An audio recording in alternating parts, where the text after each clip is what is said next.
ele vai inflamar nosso organismo, ele vai atrapalhar a questão do desenvolvimento normal da criança, do adolescente, ele vai causar um ganho de peso para adulto. Então tudo é o conjunto, nada é isolado. Na medicina, na saúde, no esporte, o conjunto que faz o sucesso. E hoje em dia o que a gente vê muito? Pais ausentes e querem recompensar os filhos na comida. E hoje em dia não é só o doce que tem açúcar, os alimentos industrializados contêm muito açúcar escondido.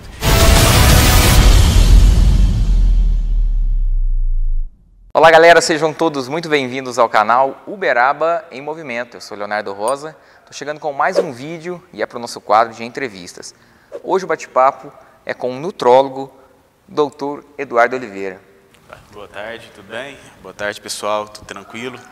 É um prazer recebê-lo, seja muito bem-vindo. O prazer é meu, obrigado. Doutor, para a gente começar, a nossa área é bem voltada, nosso canal é bem voltado para o esporte. Qual a sua relação com o esporte, com exercícios físicos lá na infância, adolescência? Sempre gostou? Certo, sempre eu gostei da questão da atividade física, só quando a gente é moleque, os pais que escolhem muito, né? Como meu pai gosta muito de futebol, me pôs no futebol ali, só que eu não tinha aquele vínculo, aquele amor por jogar bola. Eu gosto muito de assistir o futebol. Agora eu fui me encontrar, depois de adulto, na musculação. E por que eu fui para a musculação? Durante minha vida, durante minha trajetória, eu larguei o futebol muito cedo e ficava naquela briga, né? Palmeiras, Corinthians, Flamengo, Vasco, a família influenciando, e eu resolvi largar isso aí. E aí você pega, fica um pouco fora de esporte, e naquela vida de adolescente, comecei a comer demais, sair demais, acabei que eu me tornei obeso.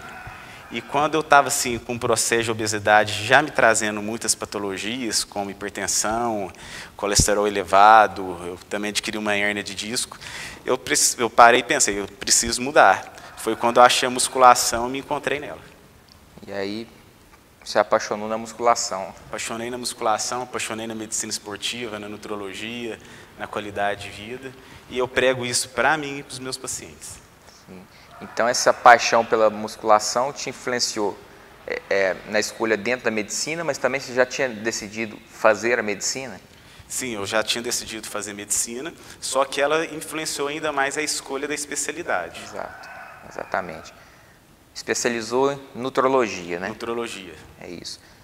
Uma pergunta que sempre você deve ter cansado de responder.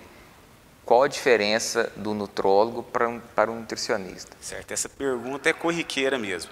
O nutrólogo, ele é um médico, ele vai tratar patologias. Então, o que a gente faz? Trata doenças relacionadas ao metabolismo, à obesidade, a gente auxilia pacientes que querem uma hipertrofia, uma performance, e o nutricionista é o profissional encarregado de fazer a questão da alimentação. Sim. Fora outras funções também que ele tem.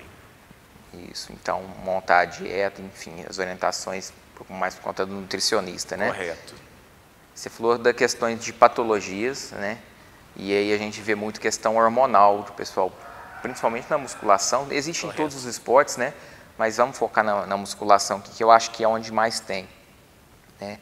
O pessoal buscar o uso de anabolizantes, às vezes sem a necessidade. Correto. Ok? Como que você vê isso? Eu, como médico, eu tenho que pregar saúde. Eu acho que todo profissional da área de saúde, o médico, o fisioterapeuta, o enfermeiro, o educador físico, tem que pregar saúde. Anabolizante, a gente é contra. Então, a questão da reposição hormonal deve ser feita com indicação clínica. Agora, para performance, a gente tem outros métodos de melhorar a performance, outros métodos de conquistar uma hipertrofia, e a gente tem que fazer a base primeiro. Então, o pessoal pensa lá no final da etapa, esquece que tem um percurso para a gente percorrer.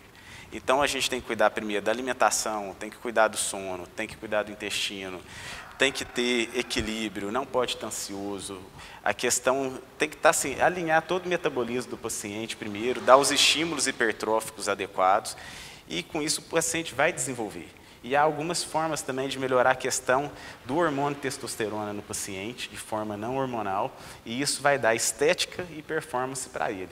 Então, a questão de hormônio sem indicação clínica é uma coisa que, a meu ver, não é válido. A gente tem que ter consciência, porque sem indicação isso pode trazer prejuízo para o paciente. Então, como médico e como pregador da saúde, a gente não pode estar propagando algo que vá trazer lesão ou algum dano para o paciente.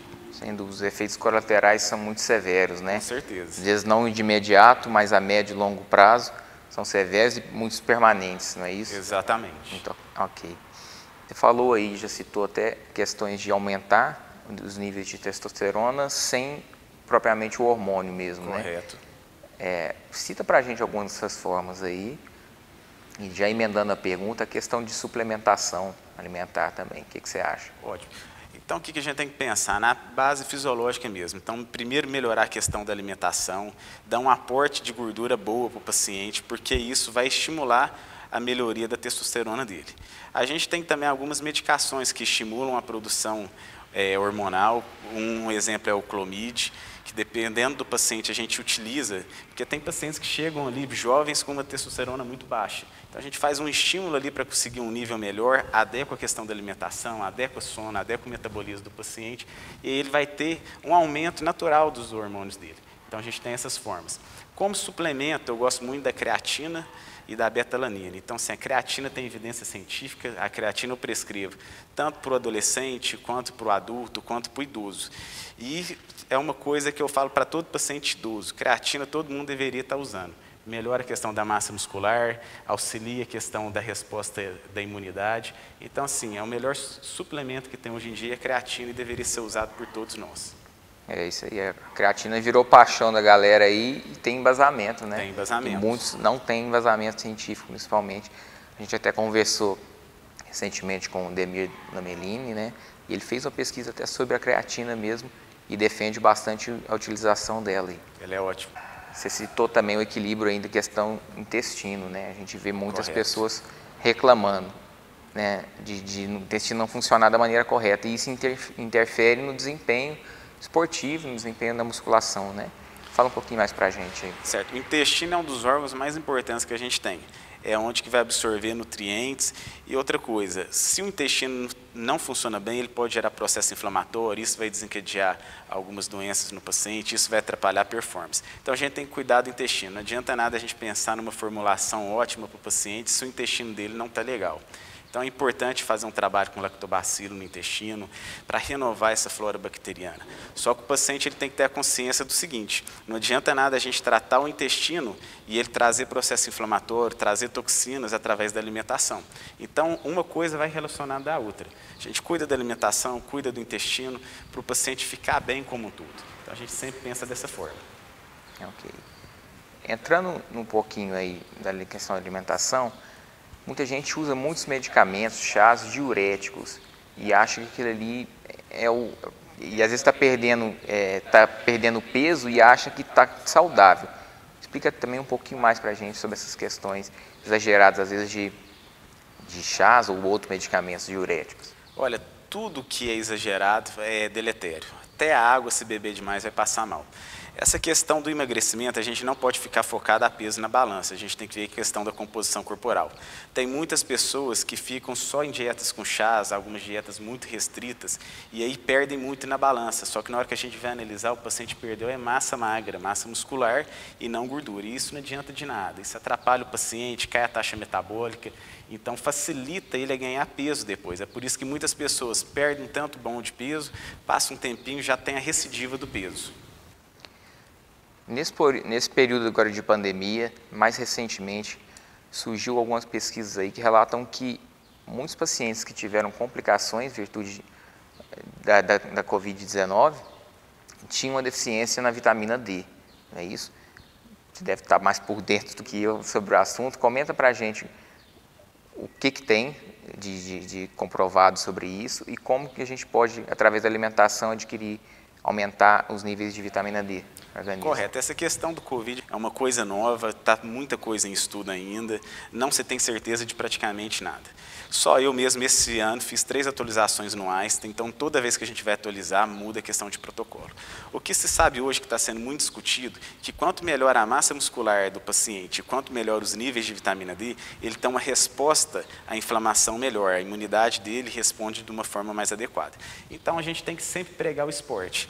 Musculação vai propiciar ganho de massa muscular e seria interessante os pacientes dosarem os níveis de vitamina D, porque hoje em dia no Brasil a gente vive uma epidemia da questão da hipovitaminose. Então, se não está legal, tem que suplementar. Só que não tem como a gente suplementar sem estar vendo os níveis séricos do paciente.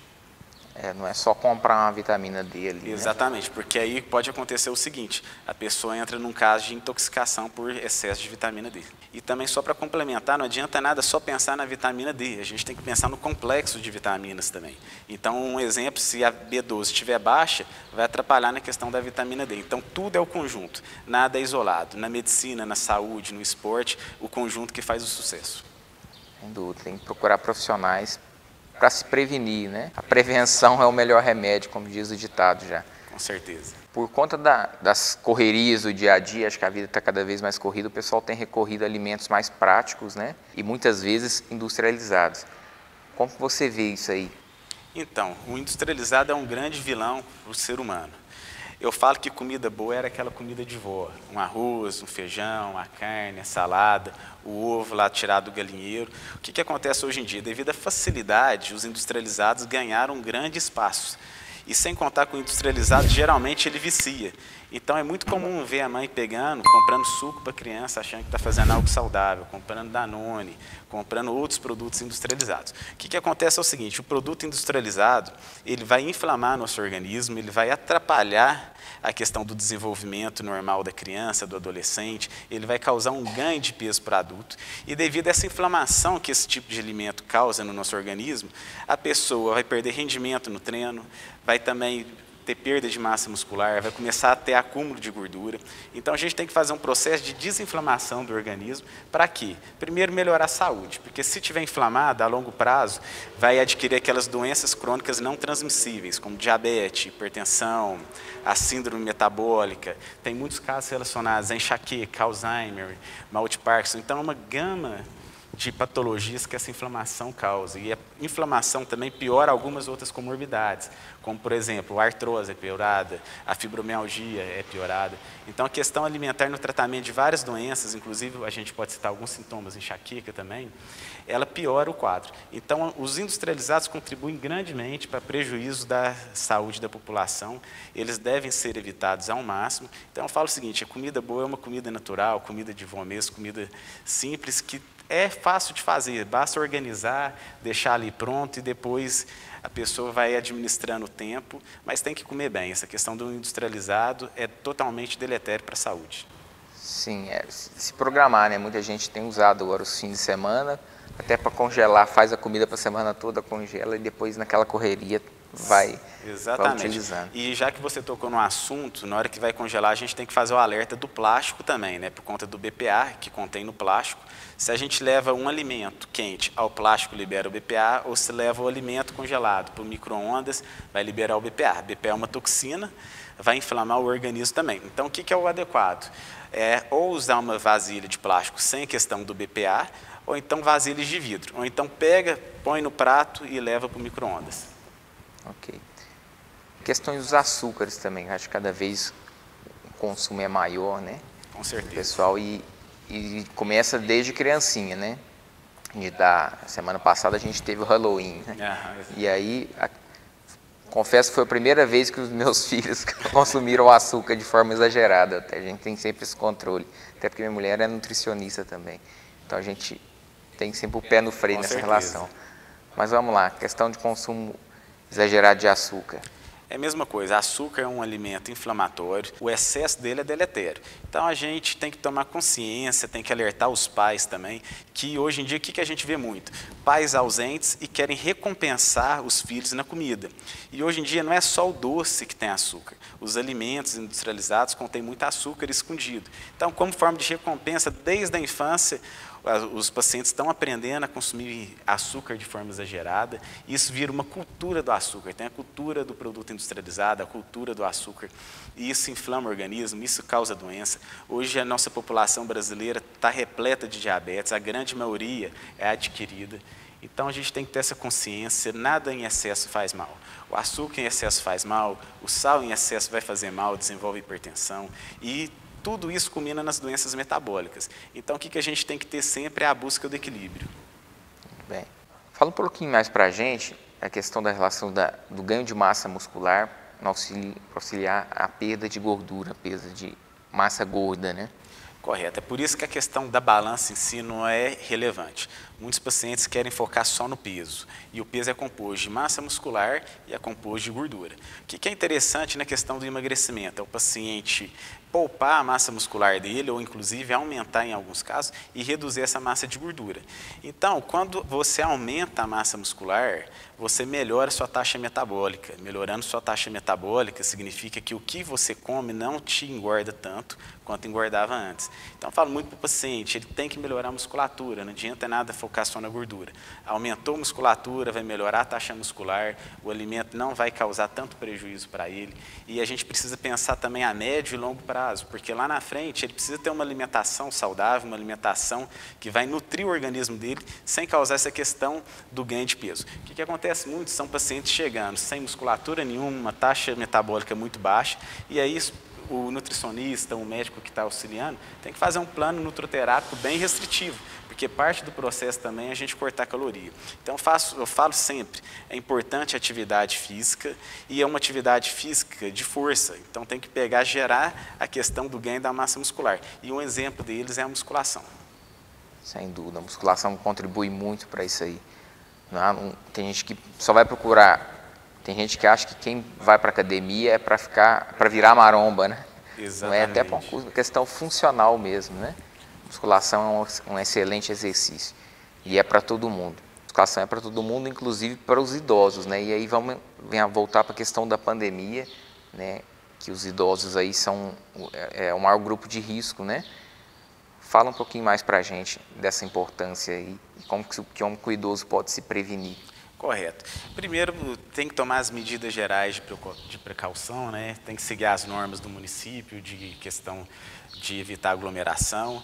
E com relação à atividade física, como que o idoso pode utilizar dela para estar melhorando a imunidade? A gente não entra na questão de prevenção, a gente entra na questão da melhora da imunidade para diminuir riscos em caso de patologia.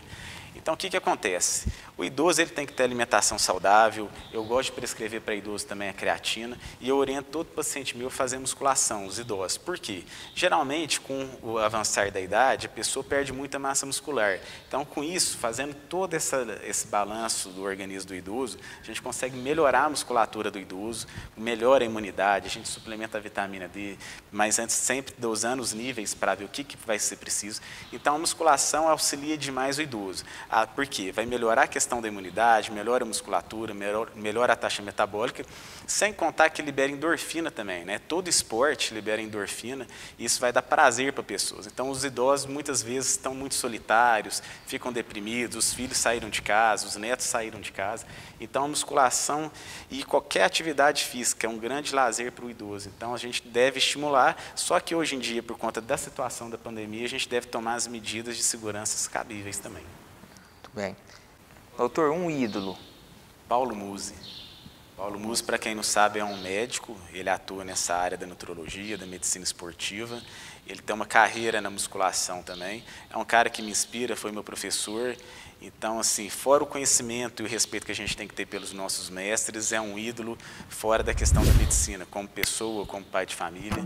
Outro ídolo também, Eduardo Haddad, também foi meu professor, ele já foi fisiculturista e também é outro exemplo de pessoa, de cidadão e de esportista. Bem, são ídolos e referências, né? Com certeza. Muito bem. Doutor, a gente vai encerrando por aqui. Isso são temas que geram muitos assuntos, dá para a gente abordar várias vezes aqui. Com certeza. Vou te convidar outras ocasiões. Desde já fica o convite aí. Obrigado, a gente vai voltar, certinho? De longe, né? Tamo junto. Tamo junto.